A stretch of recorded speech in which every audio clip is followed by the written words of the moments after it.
welcome back to my channel. Hari ini aku mau cerita tentang perjalanan aku kenapa punya rumah ini dan berapa sih budgetnya nih, yang paling banyak banget ditanyain. Tapi sebelumnya jangan lupa di like, comment, share, and subscribe dan klik loncengnya biar kalau aku upload video baru kamu nggak ketinggalan. Nah, jadi cerita tentang rumah ini dulu tuh aku tuh sempat kepikiran pengen punya rumah tuh di klaster, karena rumah yang pertama aku itu di perkampungan gitu ya, bukan komplek. Nah, tapi karena orang tua aku tuh nggak mau jauh dari anak, jadi disaranin lah beli rumah setengah jadi ini. Nah, rumah setengah jadi ini dulunya aku beli, nah tampilannya kayak gini. Dulu itu aku beli tanahnya tuh cuma sampai yang sekarang tuh pintu geser, ruang makan, sampai situ aja. Nah, ajaibnya si ibu yang punya bangunan setengah jadi ini, dia udah naruh sepiteng di tanah belakangnya dengan alasan nantinya dia bakal bayarin ini tanah dan bakal dijadiin kontrakan gitu katanya. Tapi ya berhubung ternyata di tengah jalan dia tidak meneruskan bangunannya karena kendala keuangan, akhirnya bangunan setengah jadi ini dibeli sama aku. Waktu itu luas tanahnya sekitar 70 meteran aja. Itu aku beli, ini yang paling banyak ditanyain, 400 juta. Itu udah ada bangunan atas bawah dan setengah jadi ya. Itu bukan setengah jadi lagi sih, kayaknya kayak baru 40%-an aja gitu kan. Nah, terus aku beli lagi tanah belakangnya karena memang si ibu sebelumnya ini dia udah bangun spiteng di yang sekarang posisinya dapur aku. Akhirnya aku beli tanah belakang ini kurang lebih kayak sekitar 7 kali 5 meter ke belakang. Itu 7 kali 5 sekitar 35 meteran gitu ya, kurang lebih di harga 100 jutaan. Jadi untuk tanah beserta bangunan aku beli sekitar 500 juta. Tapi bangunannya itu cuma 70 meter atas bawah dan dia udah tingkat gitu ya.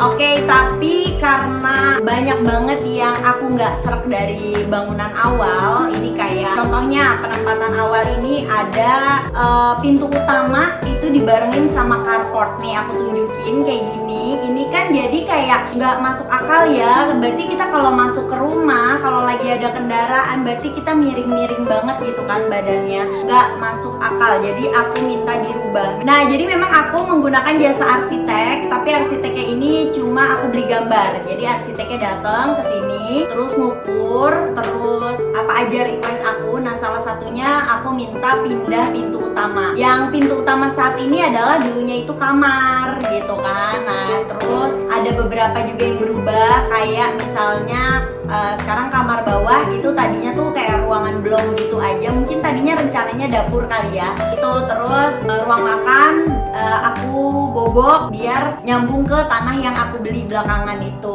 yang sekarang jadi taman semi outdoor yang ini gitu. Jadi dibobok dulu. Nah, terus untuk lantai 2 juga ada beberapa parts yang aku rubah.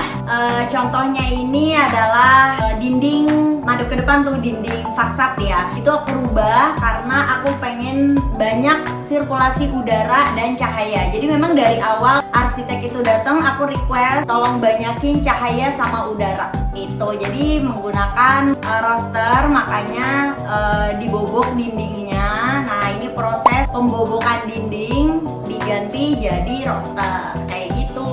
Terus juga ada yang berubah juga nih. Tadinya tuh planning awal si yang punya bangunan ini, jadi tangganya itu yang sekarang ruang makan aku. Dan tangganya itu kecil banget space-nya. Belum jadi tangga tapi nggak dicor bagian atasnya. Jadi kelihatan banget itu calon tangga. Tapi kecil, kayak cuma 70 cm lebarnya. Jadi kayak cuma muat satu orang. Terus kayak menukik banget gitu. Terlalu nggak landai ya, kayak gitu ya, nggak landai ya. Nah, terus udah gitu terlalu sempit menurut aku. Jadi aku rubah itu dicor, ditambahin coran, ditutup. Aku rubah tangganya itu di deket sama ruang tamu gitu. Nah, sengaja biar agak lebar, itu lebar tangganya 110 cm soalnya biar lebih mewah pertama. Yang kedua memudahkan kita kalau misalnya ketemuan gitu. tangga. Terus yang ketiga itu aku pengennya tuh kalau ngangkut-ngangkut barang besar itu nggak susah gitu, jadi dibikin agak lebar. Oke, aku mau sharing tentang biaya arsitek waktu itu 75.000 aja per meter. Nah terus boleh revisi kalau nggak salah 3 kali, dan itu tuh masih bisa ditawar gitu loh. Jadi kayak misalnya bangunannya luasnya 180 ya dikali 75.000, dan kalau misalnya ketemu nih angkanya berapa misalnya gitu ya, nah itu kita masih negoin, masih bisa. Nah oke, kalau misalnya ngomongin biaya nih yang paling banyak juga ditanyain. Jadi tadi kan udah jelas ya, aku beli bangunan setengah jadi ini seharga 400 juta, dan aku beli tanah belakangnya ini 100 juta.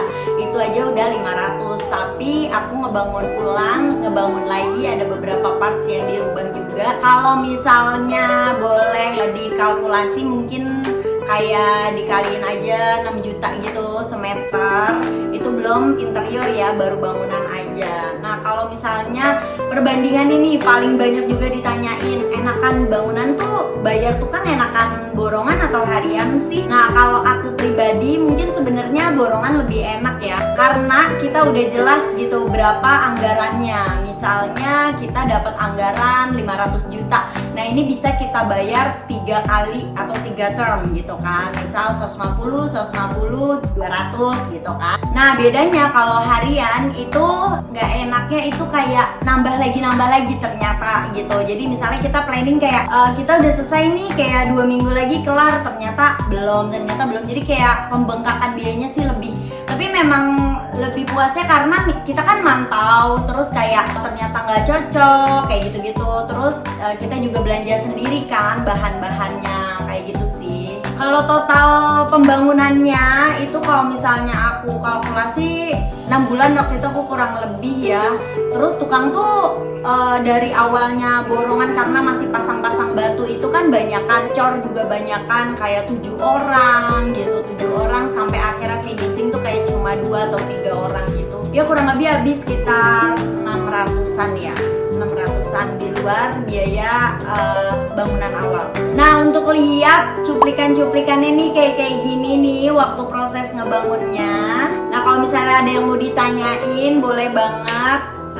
Emang aku nggak jago sih, tapi aku udah 2 kali ngebangun rumah aku sendiri. Maksudnya nggak pakai mandor, aku bener-bener handle sendiri. Jadi mungkin ada pengalaman, kalian mau sharing boleh banget di komen. Jangan lupa like, share, subscribe, dan juga klik loncengnya biar kalau aku upload video baru kamu nggak ketinggalan.